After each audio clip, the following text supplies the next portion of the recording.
All right. Hey, everybody. We are live. My name's Cory, and I'm going to be just kind of your host. I'm actually a Brain Balance dad, and I'm here with Heather Wells. Heather is a Brain Balance mom, a Brain Balance owner, and one of the foremost leaders in the area, in the nation for, cognitive awareness and fun things like that.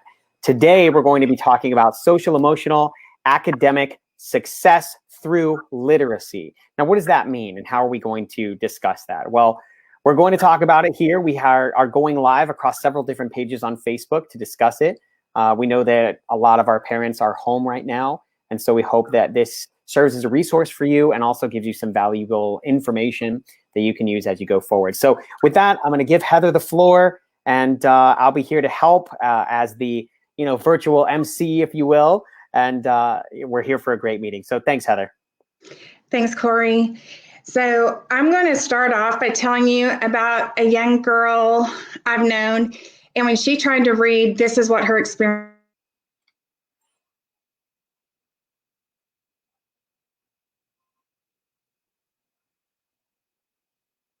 G's and Q's and A's and D's and P's. When she read, her eyes just jumped all over the place, just like you see these red dots. The text was often double. Sometimes it overlapped, like you see down here. And when she would try to read a book, instead of seeing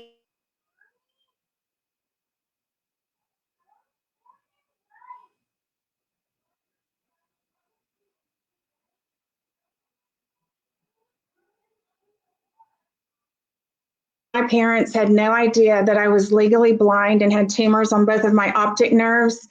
I share a few of these pictures because here in the top right, you can see I have an eye patch on. This is right after they started knowing there was a problem. That was my birthday, and I had jumped a curb, punctured my salivary gland on a mailbox. But, okay, I had a bike accident. That's all it seemed like to parents. And then down here, this is cute, right? I mean, this doesn't look like anything, except when you realize that I was missing visual information and vestibular information. So what did I do? I'm going to chew on the strap of my purse. I'm going to rub my arm because I'm seeking regulation that I'm not getting naturally. And here we are in the church directory, and I didn't even know where the camera was. You can see that I'm looking down. So sometimes these signs are pretty subtle. If I can be blind and have tumors in my brain and my parents not know it, I want to talk about some hidden churns your kids may be having. And if you're out there saying, my kid's doing great, rock star, and I just need to know what to do in this meantime, this time together is for you as well. So my issue, the brain is a pattern detector. In fact, when I was in third grade, my sweet, sweet teacher was trying desperately to figure out what was wrong with me. And she said, Heather, you're a walking encyclopedia of phonics rules. Why do you misspell these words? And I said, I know, but I don't understand why we even have rules, because every word's an exception to the rule. And she's just puzzled. What is this little girl talking about? Our brains are pattern detectors more than they are rule followers when it comes to reading. And so I'm going to show you some things. Think about that first slide we looked at with visual perception and processing. If your kid's eyes are jumping around, you might notice that they're skipping over letters or words or phrases or whole lines. And they finish reading something, they have no clue what they just read. You're like, is this a memory problem? What is going on? Is it an attention issue? I can tell you, when I was a little girl, I thought I was stupid. I thought I was a space cadet because I had no clue what I had just read. I would skip problems in math and think, I'm not a careless person. How did I miss that? I wouldn't know about assignments on the sides of the boards because I could not take in the entire chalkboard. I couldn't take in all of the information. And then that put me into a fight or flight mode, but I didn't act out, so nobody knew about it. So this is an example of patterns when we're reading.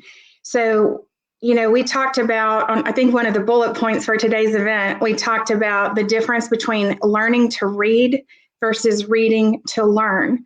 So by the time my parents knew about my situation and all the stages we went through to try to gain sight, once we did that, my brain had no clue what to do with information.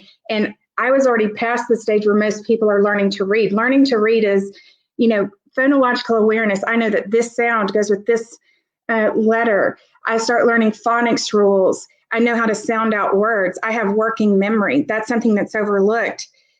And then, so if you have any kids who are younger and they just flew through pre-K, kindergarten, first grade, maybe even the first part of second grade, and all of a sudden the bottom dropped out, what just happened? That is likely because they are transitioning from learning to read to reading to learn. I need to become a fluent reader, and then I don't have to sit there and stumble through the words. That part is automated, so I can hone in on the content for science and social studies. And it's more than just answering detailed questions. Who did what, when, where? Now I have to kind of get the meat and guts. How did the king feel when the kingdom betrayed him? If I am not able to make out patterns, how am I going to do that? My whole focus is on trying to sound out words. So I'm going to show you a wall chart in a little bit, but it's just one quick idea is to create a wall chart of A-B words and have your child put up a word like cab, and then you add a word like tab. But keep in mind, just because, some of you may have witnessed this before, kids know the words when they're in a certain place. They know them when they are on this spelling sheet. They know them when they're on this word wall. But then they come across the exact same word in text and they don't know what it is. And it is just dumbfounding for parents. I get those questions all the time. But keep in mind, the more text is on the page, if you have visual perception issues or auditory processing issues, sounds may arrive in your brain at the wrong time. If it's a visual perception issue, your eyes skip around and that word looks different each time they see it. But put words on the wall, but don't just do that. Play games with it. Go around, this is kind of funny, and have each family member make a sentence using the words on the word wall so that they really get definitions at the same time they're learning spelling. Have them use them in journaling, and I'll talk about that more in a little bit. But kids do not just catch up. This is one of the biggest myths out there. It is very, very rare. So look at this example of these young students, and the little boy is talking about the bear was mad. She was there. And then the little girl says, Papa Bear was so frustrated when he came home to find someone had broken into his home. At first glance, you might just think, wow, her vocabulary is a little more advanced. She has more advanced sentence structure. But look what happens without addressing this little boy's challenges. When they are around 13 years old, there is a 5.2-year difference in their literacy level. So what starts out as basic sentences versus complex sentences, and look, she even has emotion words in there. And we're going to talk a lot about social emotional development today. That gap widens, as evidenced by just a plethora of research out there that's very consistently telling us this. And by the way, that applies across the board to all kinds of developmental challenges. So is it any wonder kids don't catch up? We're not going to read this line by line. I wanted to show you how complex reading is. So when you're learning to read, you've got vocabulary, sounding out words, but think about all of the figurative language, making inferences, metaphors, similes. I first have to even learn print concepts. I need to know the parts of a book. That's something you can do with your littles that are even infants. Decoding words, sight recognition, phonological awareness. But so this is what I'm doing initially. And a lot of kids find this very, very easy. But now once we get to the part that we're done sounding out words and learning to read, now I have to have fluent execution. It has to be automated, just like breathing, so that my entire focus goes on the deeper meanings. And about mid-second grade and then each year thereafter, all of a sudden I'm expected to use executive functions like attention, working memory, and so forth. And so it becomes much more complex. And that's where a lot of kids start having a breakdown, and it seems very, very strange on the surface why school is so easy and now it's not. But I have really good news for you. According to the International Association for the Evaluation of Educational Achievement, that's a mouthful. And they were looking at the top factors that help kids grow their literacy and be proficient readers. You saw if you saw what we had posted, which is what brought you here today in the first place, only 34 to 35% of 4th, 8th, and 12th graders are proficient readers. But guess what? You guys, the top 2 things that make a difference, parent involvement and support, amount of reading done at home. But look at all of these things. Phonics teaching, I'm going to show you a few ways to do that. The number of hours devoted to instruction, you might have more hours to do that right now than you wish you did. Individualized instruction, has there ever been a better time to have some one-on-one time with your kids? Just encouraging them to read, getting them to the library, emphasizing literature, teaching them some comprehension strategies that I'm going to show you today. How many reading materials do you have available to kids? And maybe you can swap out books with kids in the neighborhood even during this time. But the number 1 and 2 factors on literacy for kids has to do with you parents. And to me, that's a really empowering thought, and I hope it is for you as well. Let's think about the importance of the parts of words. I wanted to talk about a few things that maybe you've not heard before. Let's say that a child is reading a story and it has the word redeveloping in it. And if they don't understand the parts of words, as in prefixes, suffixes, root words, they don't understand re as in do again. They see red. I know that word, that's red. So the first part's red. That leaves me with enveloping. That's not a word. So what does it become? Red envelope. So they're reading a story about a construction project and they have a red envelope in their head. Can you imagine how that's going to break down comprehension, even if other parts of this are going well? They should be picturing a structure that's being built. Maybe the story's about an architect, and instead they're thinking of a red envelope. But when they understand redeveloping, you can put word walls where you have a bunch of RE words or a bunch of UN words and so forth. When they understand prefixes and suffixes, you grow their vocabulary exponentially. There's a lot of research saying that vocabulary development in students across the board internationally is either stagnant or going backwards. And the average 5th grader will be exposed to 10,000 new words. And with traditional instruction, the average student learns 8 to 10 new words a week in a meaningful way. So there has to be a better way. So not surprisingly, students who understand morphology, and morphology is that parts of words thing we just talked about, score higher on reading comprehension. Guess what is one of the things that gets in the way of that auditory process, the parts of words? If I have good auditory processing, part of that, yes, is decoding words.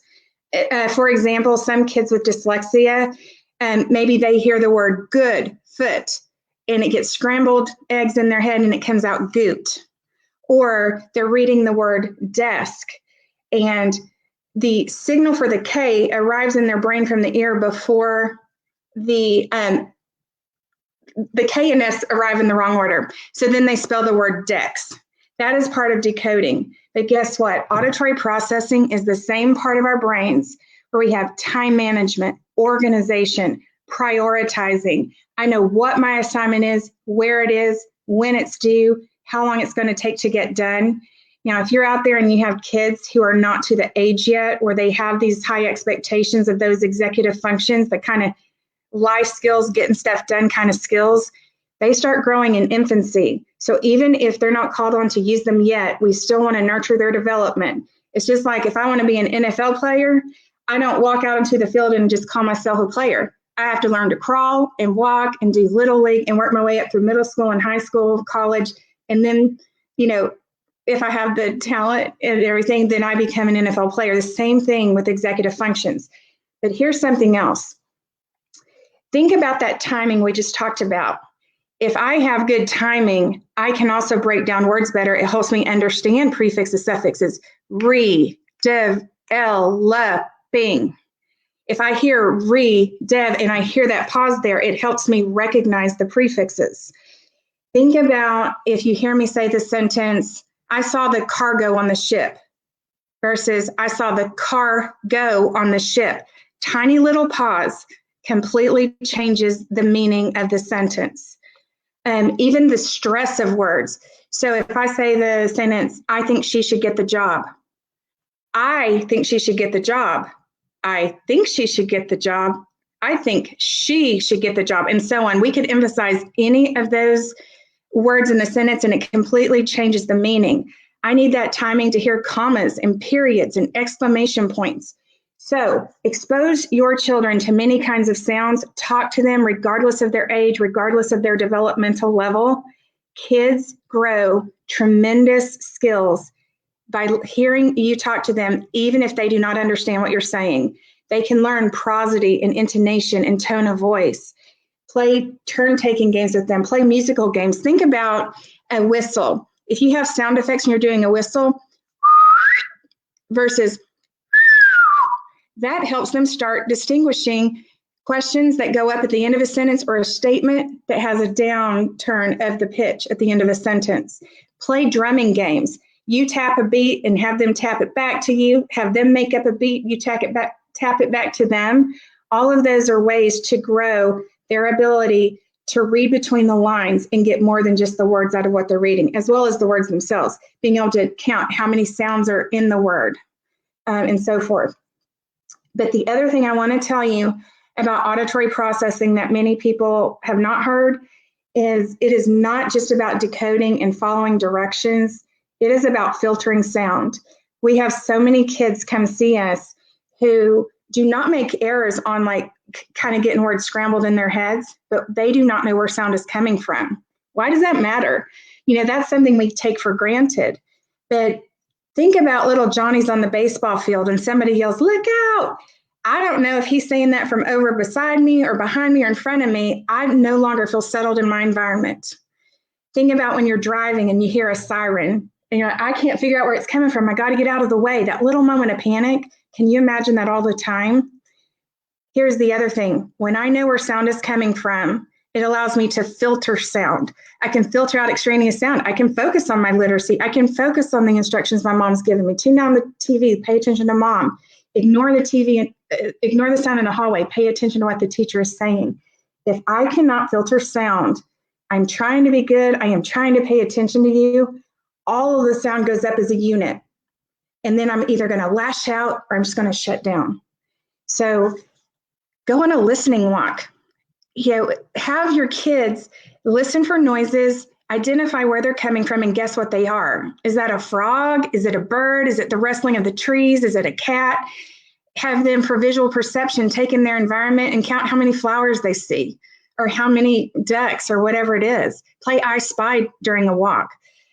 So these are all things just to get exercise. And by the way, exercise increases your ability to learn vocabulary by 30%, in addition to creativity, language, attention, emotional regulation, and everything else. So musical chairs, I've got to tell you this one. This is fantastic. Play musical chairs with your kids because they are getting auditory processing. But when the music stops, in my version, nobody gets kicked out of a chair, but that's up to you. But when the music stops, they stop. That works on equilibrium. Equilibrium helps my visual perception, which is paramount for reading. I know when I'm still and when I'm moving. And then there is the name of an emotion in a chair. Have the kids sound it out, or maybe you can even have pictures of that type of face on it. Talk about what makes them feel that way. Everyone in the family goes around and talks about what makes them feel scared, frustrated, excited, happy, surprised, and so on. You are growing social emotional skills.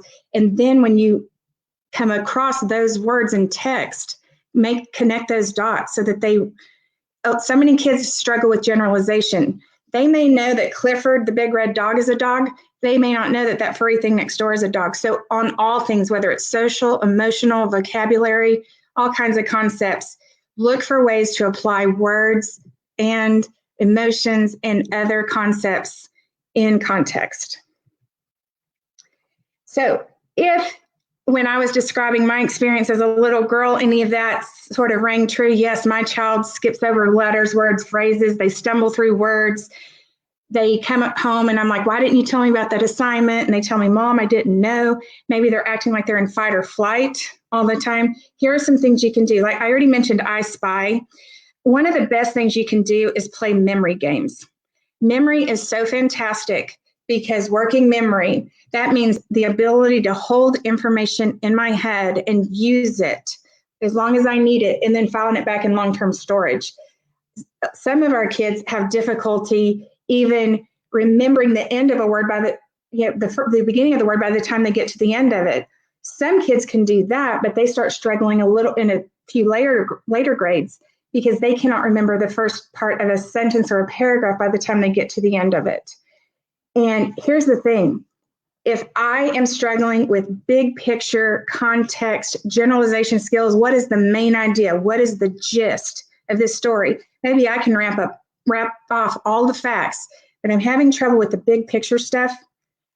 I better have ideal memory or else a lot of boxes are going to fall off the shelf.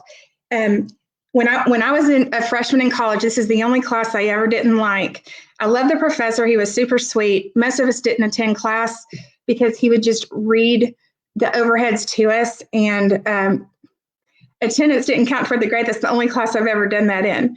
And to this day, I have nightmares that I am missing a test that I didn't know and I'm cramming for it. If I cram for a test, I go take the test. As soon as I walk out the door, what happens? That information is gone. So if your child may have a memory issue and that we want to work on, but also, is it that their memory is being tapped too heavily because they don't know the relationships among things and how they go together?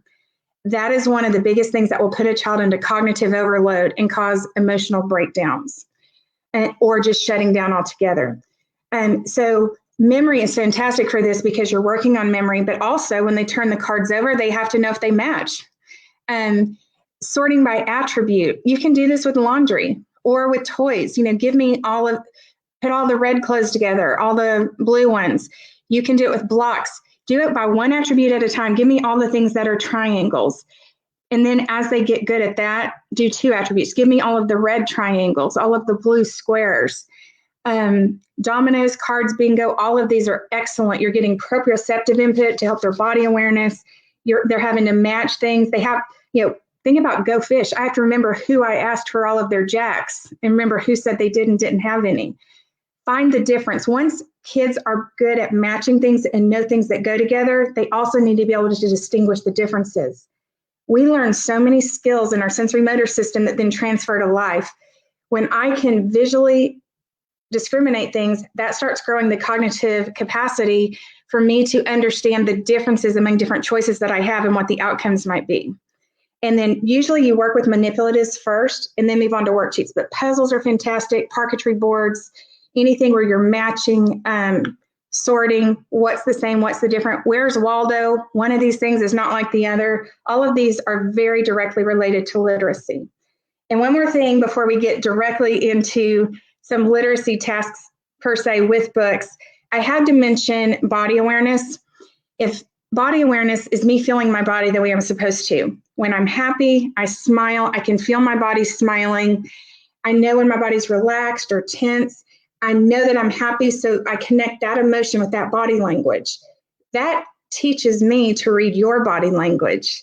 She's smiling at me. She's inviting me to come with her. She's motioning me over. That means she likes me. We're getting along. That reinforces that behavior.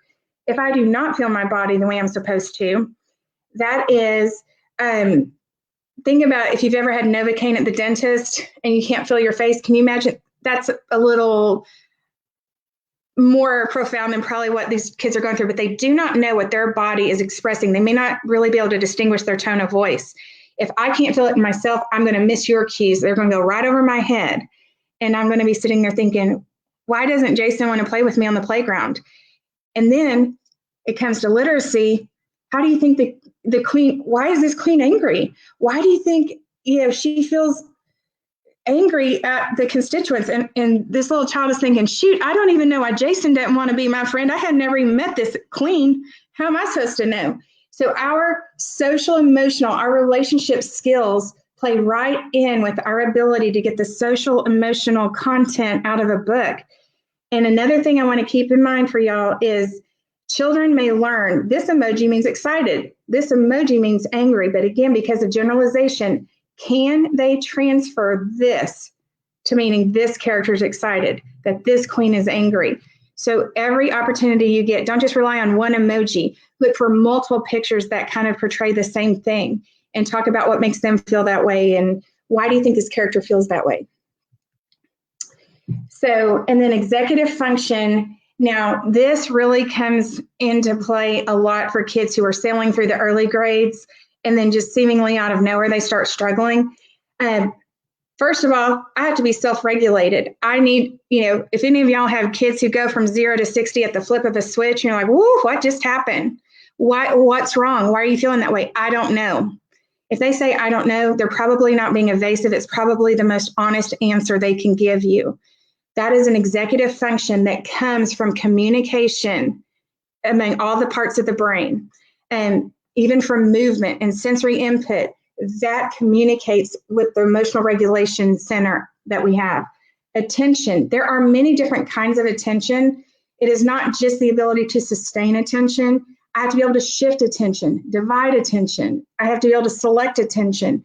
And those are all, there's a lot of misnomers out there, for example, that ADHD is just the lack of ability to sustain attention. There are so many things that get in the way of attention that aren't necessarily ADHD, and ADHD is a subset of executive function disorder. Flexibility, this is so important for literacy. Not only can I understand the shades and degrees of my emotions and my thoughts and my possibilities when it comes to decisions, I care about your point of view. I can take on your point of view even if I don't agree with it. I can still appreciate it. I have to be able to take on the point of view of an author. I have to be able to take on the point of view of the characters, of my family, of my friends, of my classmates and teammates. Think about figurative language. We have some kids who are so literal.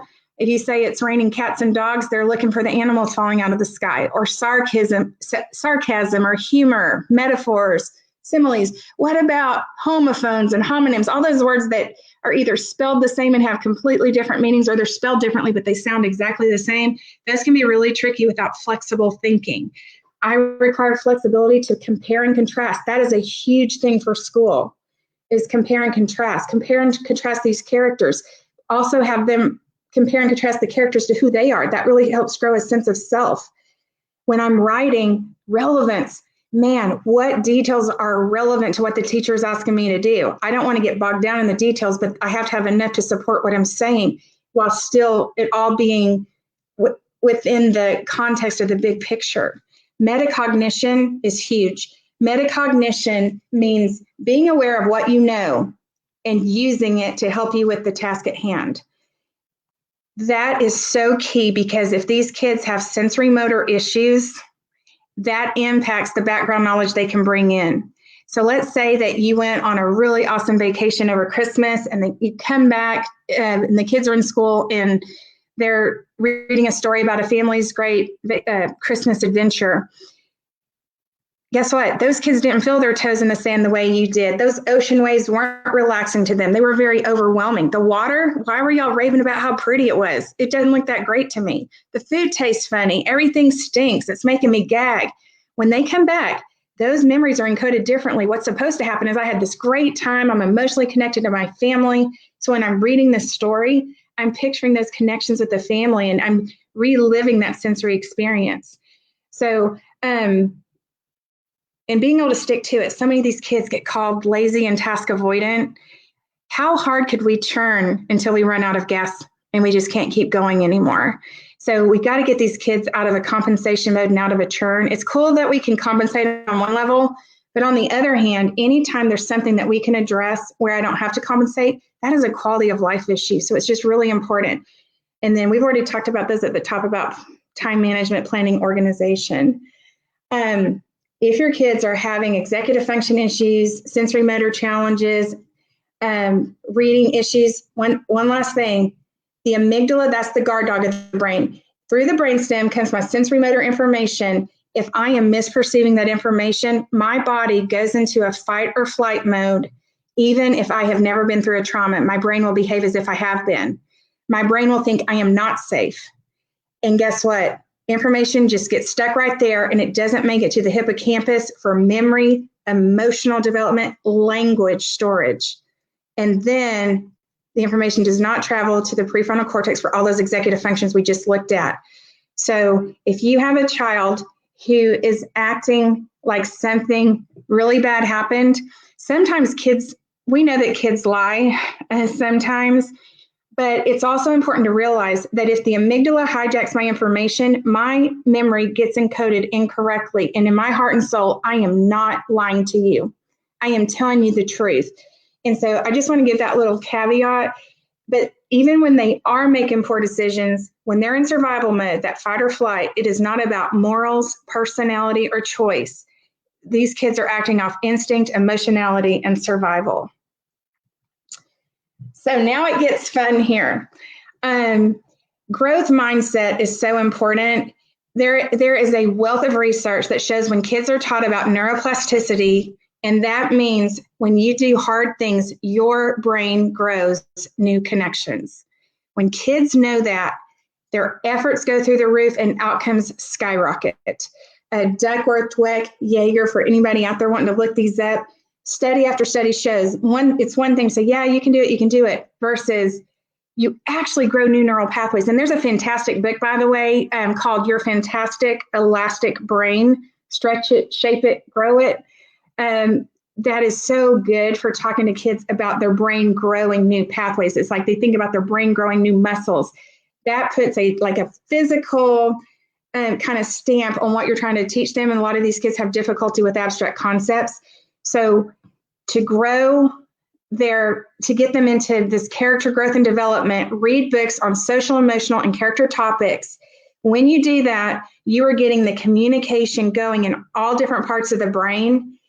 And Dr. Thomas Insel, he is the former head of the National Institute for Mental Health, said we have to catch up with science. This is what our program is all about, is getting the brain connected and communicating. That is where it is at. And so to do this, read these books, ask detailed sequencing literal questions, just like you always do. What happened first, second, what was the setting, who are the characters, the time, the place, what happened?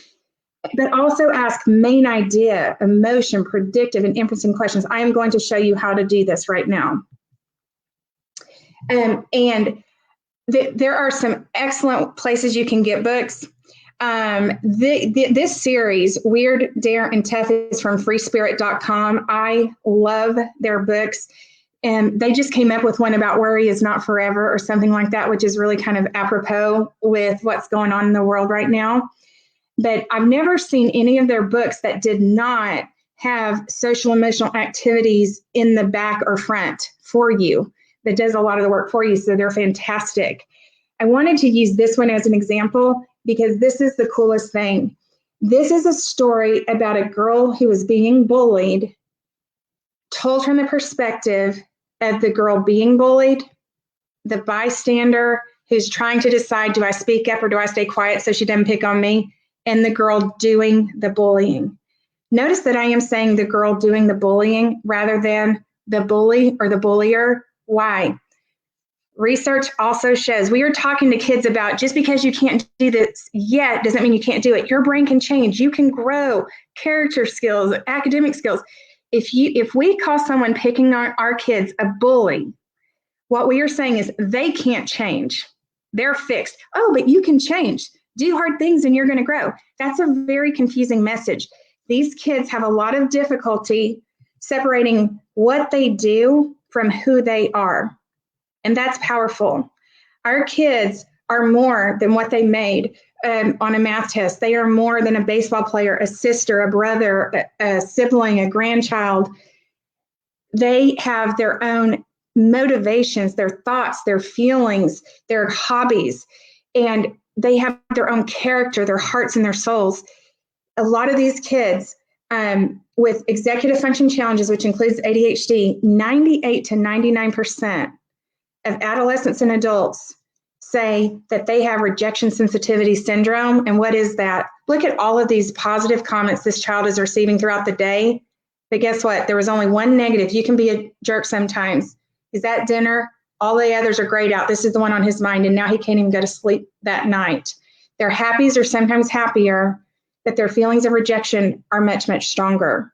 So it's very important that we try to stay away from labels, even when it is someone not being kind to your child, because we are doing our child a favor. And the studies show that when kids are taught this, they engage in less retaliatory action against the one doing the bullying. And that's really powerful. So depending on the age of your kids, I will tell you that sequencing comes before prediction. So 5-finger retell, that's a really fun and easy way to remember that you want your kids knowing the character, the setting, the problem, the events, the ending. This is part of learning to read. When I am learning the parts of the story, I learn the parts of the book, I learn the parts of the story, I learn what a table of contents is, I learn, where to find words. Have them retell stories in their own words. And one other little caveat here to keep in mind, I love any kind of reading time for families, but I do recommend, if your child is developmentally able to do so, to mix it up between you reading to them and also having them do some of the reading. It uses the brain very, very differently. If I am listening to you read a story, we are testing my language comprehension, my auditory processing. When I am reading it myself, that is reading comprehension. The two are related. But if I am always listening to someone else read me the story, I am not working on visual perception. I am not understanding words and text. I'm understanding what you're telling me, which is very, very important. But it's really a great idea to mix that up. We've had a lot of families who said, man, I thought their reading comprehension was so strong, but then I realized it's because I'm always the one reading the book. Both are important, but have them retell the story in their own words, paraphrasing it. You're working on their language reasoning. And if they kind of get stuck, you want to give them as few prompts as necessary for them to do it independently. You can say, visualize the story. What else happened? What next? But give them time to come up with the answers. If they feel rushed, they might get a little bit anxious and kind of feel like they're failing on it, and just being encouraging, but just little prompts. Or you can have, sometimes if they're really stuck, have them draw pictures of the primary events of the story and then tell you about the picture and what happened in the story. But when I get the flow, the parts of the story, the sequence of it, I have to understand the concepts of first, second, third, next, finally. I have to get those kinds of concepts before I can predict, and that is very important. And we'll talk about why in a second. But on this topic, one really cool thing you can be doing with your family, with your kids right now, is doing cooking projects. Number one, you're helping them understand the picture of the whole, which is the end result, as well as the parts. Those are the steps to make it and the ingredients involved. That goes back to generalization, big picture, main idea, but also getting the details in the sequence. That gets the brain communicating. Plus, they're getting proprioceptive input, stirring that dough or whatever it is. So just a little caveat that cooking, they're getting exposed to sense of smell. They can get some tactile with getting their hands dirty, all kinds of activities. And by the way, last Thursday, Dr. Brian Aspie on Dallas Synergy Chiropractic, we gave a lot of tips for things to do during this downtime, not specifically related to literacy. If you want to check that out on on his page or any of our pages, and it's on different topics that might be helpful for you. Okay, now growing executive functions through literacy. Our kids, they know how to sequence, they know the parts of the story. Now we have to start teaching them fact versus inference. A fact can be proven. An inference is something that we deduce based on the facts that may or may not be accurate. So how do we teach that in kids? First of all, we can show them comic strips with the kind of thought or word bubbles empty and have them guess what people are saying or feeling or what's going on. You can do the same thing with like little movie clips or videos. One simple way to do it is to start with pictures. Here's a picture of a little boy and a dog. So if you ask your kids to tell me some facts about this picture, they might say, there's a little boy, or there's a dog, or they might say, the little boy is walking his dog. They might say, it's been raining outside. Okay, so we don't want to correct them. Yeah, it does. It is really wet outside. Yeah, there is a boy and a dog. But here's what you're going to say. Do we know that's his dog? We don't tell them they're wrong. This may be his dog, but we don't know. It's an inference. but we're showing them that things are not so black and white. This may or may not be his dog. So we're going to say, do we know it's his dog? Well, I guess not. Well, who else's dog could it be? Well, it could be the neighbor's. Well, why? I wonder why he might be walking the neighbor's dog. Maybe he gets paid to do it. Or maybe he just loves dogs and his parents won't let him have one. And then kind of go through this process. And as far as the rain, it is really wet out there. But do we know it's been raining? Why else might there be water on the sidewalk? And it could be there a pipe burst, a neighbor was washing his car, etc. But what we're doing is we are giving them perspective and helping them see many shades and degrees of things. This is absolutely life skill. This is social emotional development, and it is literacy, hardcore, so important. So you want to go through this, have them ask you questions. I want to know, come up with questions. I want to know why that water's so deep right there. What do you want to know? And then we're going to do the same thing with books. I'll show you in a second. And so when it comes, these are things that are really good pre-reading tasks that then you carry over into books, and activating background knowledge is so important. We talked about a lot of kids have trouble with that due to sensory motor challenges, but sometimes they don't even realize what they know. For example, a child who has a dog is going to have different background knowledge about this picture perhaps than a child who's never had a dog. Or a child who lives in a desert may not be able to come up. I've never seen that much water in my life. May be different from someone who lives in a rainy climate. So there's going to be different, depending on the climate you live in, some of the kids may hone in on the type of jackets he's wearing, whether it's warm enough or too hot, that kind of stuff. But we want to ask questions to really get them thinking and digging deeply. And this is fun. Kids enjoy this. So let's apply this to a book. This is the book called Stan the Hot Dog Man. And so you can have a little chart kind of like I have here. And you can say, well, you've not even opened the cover. You haven't even read the book yet. Who do you think is on the cover? Stan. Well, why do you think that? Well, it's Stan the Hot Dog Man. Why do you think he's called the Hot Dog Man? And kids might say because he loves to eat hot dogs, or they might say because he's selling hot dogs. And if he's selling hot dogs, where might he be? And you could talk about baseball games or carnivals. What do we know about carnivals? What do we know about baseball games? You just want to take it down many layers and have them generate questions. I want to know why he's called the Hot Dog Man, because I don't know if it's because of this or this. I want to, have them generate questions. Not only you generate questions, but have them do the same. These kids are fawning at the bit to get involved in this book. And because you've already created familiarity, they're going to feel more successful when they're reading it. So before they read, you can have them put down statements about why they think he's called the Hot Dog Man or where they think this is happening.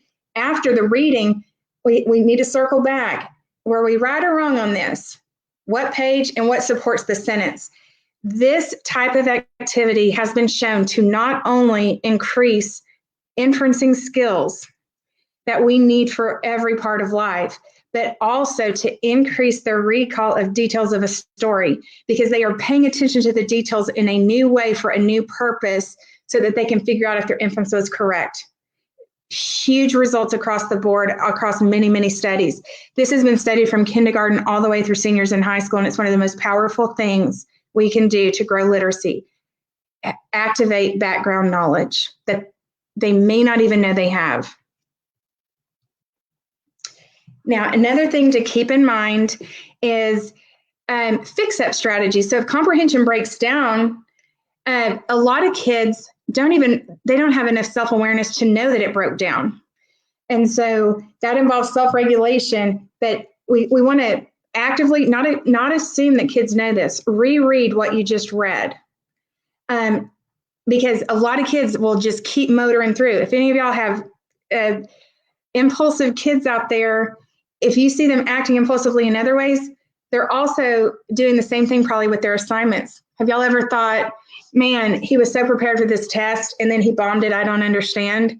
Look for impulsivity. And when you address that in literacy, it can also start translating into their behaviors and kind of getting that brake pedal going. Have them read out loud if they're stuck on words. Stretch it out so they can find the chunks, like redevelopment. Use context clues. Now, if you have visual perception issues, this can be really challenging, because, and I explained why earlier, but if they come across unfamiliar vocabulary, teach them to not just blow past it, look it up, or figure it out from the context, and then look it up to figure out if you kind of hypothesize the correct definition for that word. Ask questions. That means, do I understand what I'm reading? And then if you don't, being able to self-advocate, whether it's with teachers or parents or whatever. Some kids don't ask for help. Put together with what you've already read with the current text. So if they're reading a chapter book, they need to be able to connect that chapter with the chapter they read yesterday. And so they need to keep connecting dots, so they're not just all individual pieces of information that don't go together.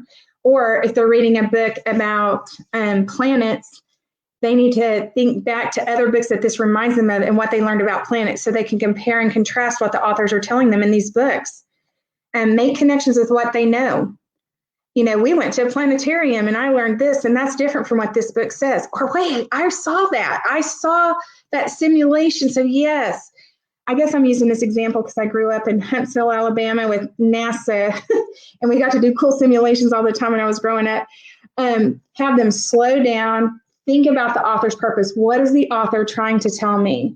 And have them pay attention to their thoughts. How is this book making me feel?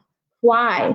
Am I paying attention? Why is my mind, all kinds of things as far as self-regulation, as well as them really honing in. If they're having to write a book report, they also need to be in tune with the type of impact it had on them, and that can also even be a huge cue for you. If some book resonates with a child, guess what? You are figuring out their sense of identity, and you are figuring out how to intrinsically motivate them in the future. Kids have so many things laid upon them. Why do I have to do this? Because the teacher said so, because mom and dad said so. There is absolutely quite a bit of truth to that. However, having said that, what are opportunities where we can call upon what this child cares about? That's important. Intrinsic motivation, where they are given some autonomy, they're taught mastery, when it is aligned with their purpose, with their hobbies, with their interests, it's novel, it's interesting.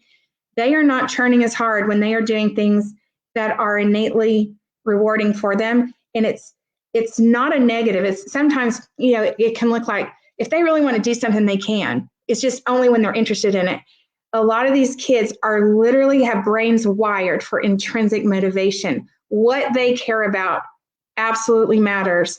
And you're going to have better results as much as possible when you can pull in their interest. If they're a baseball player, how about getting some baseball books during this time that are about a little boy who, cheated on some, you can still have a character thing in there.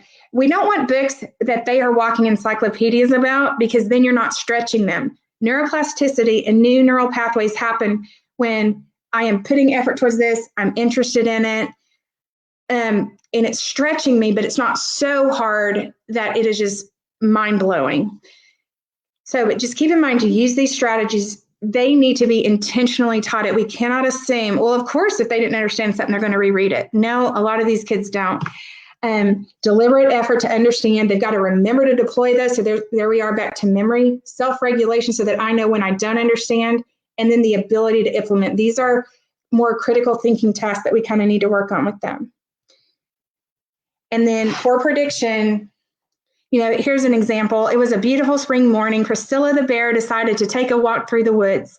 She was enjoying the sunshine and smelling the flowers when she suddenly heard somebody crying. She looked around to see who was crying. She spotted a baby bird sitting on the ground next to a tree. She asked, "Why are you crying?" The baby bird replied, "I fell out of my nest and I can't get back up in the tree." Priscilla looked up at the bird's nest in the tree and said, "I can help you, little bird." So ask your kids. You can even read part of a story, even if it's not a cliffhanger, and before you go to the next chapter or the next pages, what do you think is going to happen next? Ask, what was the problem in the story? Well, the bird fell out of the tree. Well, why didn't she just climb back up in there? Well, she's too little, blah, blah, blah. What was the solution? How do you think she felt? How do you think the bear felt when she saw the bird? Have you ever been in a situation where you felt like that?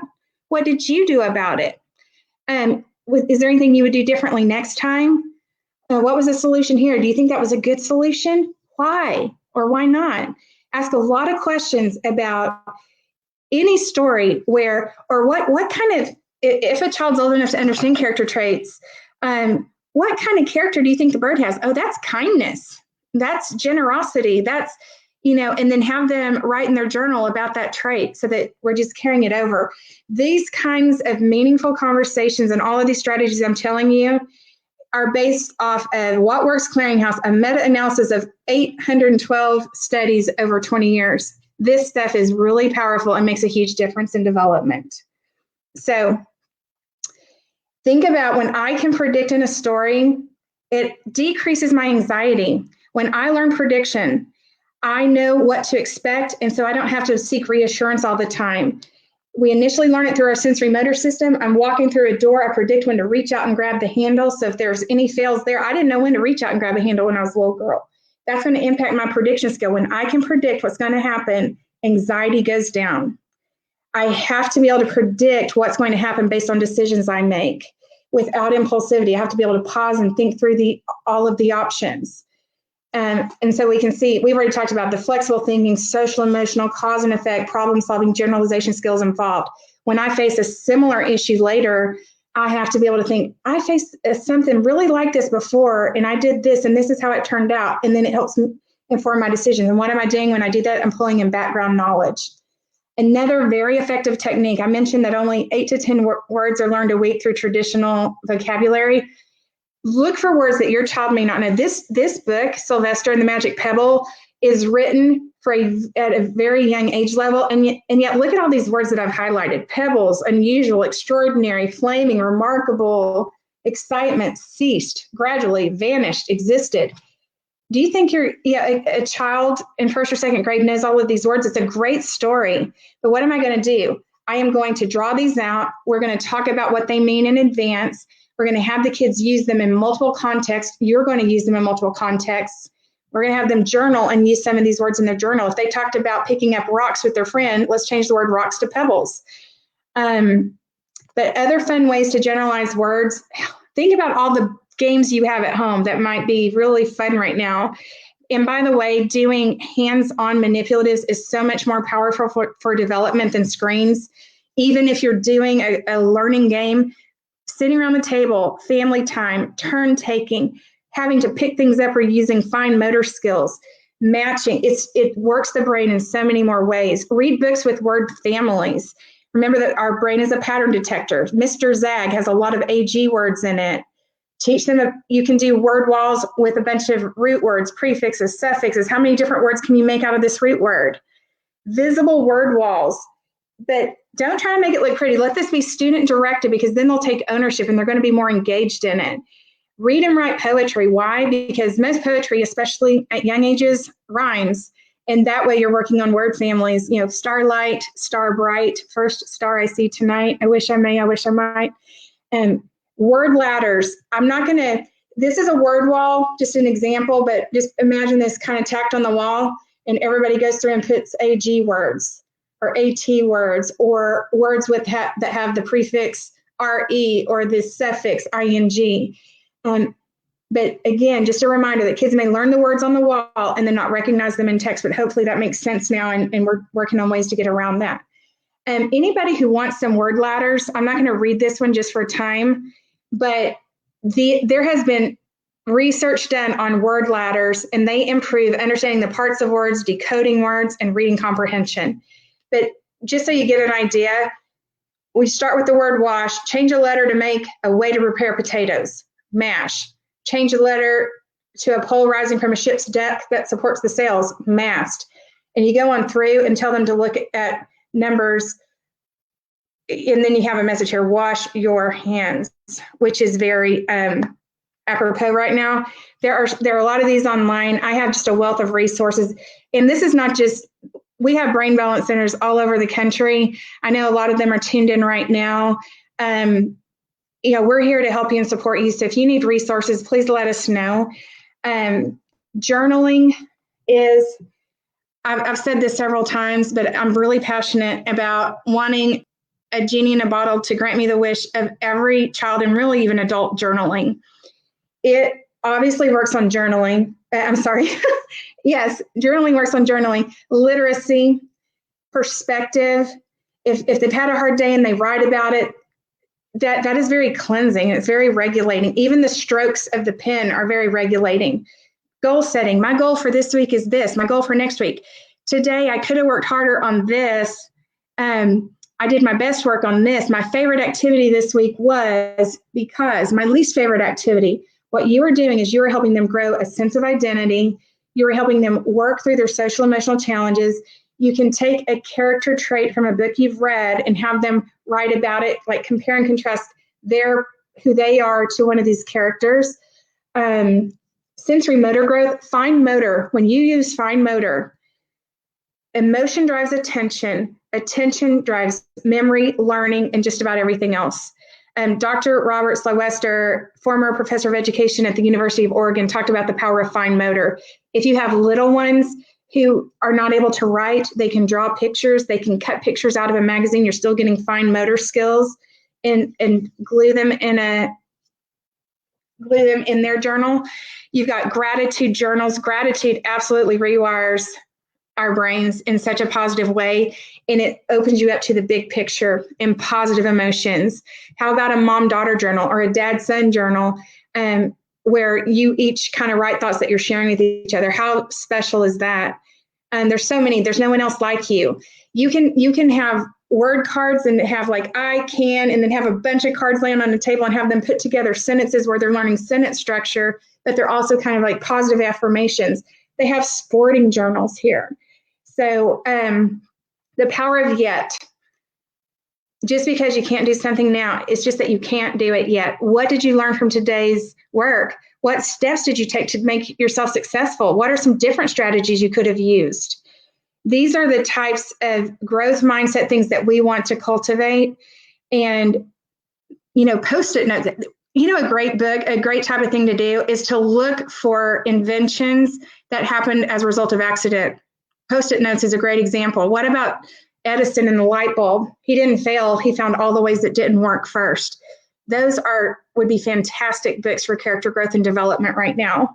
So I know a lot of people understandably are having some anxiety right now. I just want to keep you in mind that kids can have many different ages of development inside one body. They might be able to give you expressive language about a baseball game at a 12-year-old level, but then their ability to put it in writing can be a 6-year-old. And it doesn't mean they're not applying themselves. Those are these very different combinations of skills. But please let us know what we can do to support you. And I really appreciate you sharing your time with us. And I don't know if Cory can see if there are any questions or not. Oh, if you would like these slides, or if you would like some specific activities for your kids, you can email me at hwells, WELLS, @brainbalance.com, and I can get you what you need. And if you live close to a different center, I will absolutely get you where you need to go so that they can take care of you as well. So, Cory, I don't know if there are any questions or if you can see those, but thank you everyone so much. We did, and I went ahead and put your email address in the comments of each section. So if anybody has any questions, they can of course email Heather right there. And no questions right now, but we did have a lot of viewers, so thank you guys for tuning in for sure. Thank you, Cory, and thank you all for your questions, and I will get back to you. The other thing is, if you have other topics that you would like for me to talk on, please let me know those as well, and I'd be happy to. I want to serve and support you all however I can. But I really appreciate your time. Absolutely. All right, everybody. Well, thanks so much for tuning in. We really appreciate it. Everybody's saying thank you right now, so good stuff. All right, Heather. Thank you for everything. Have a great day. Have a great day, y'all. Bye.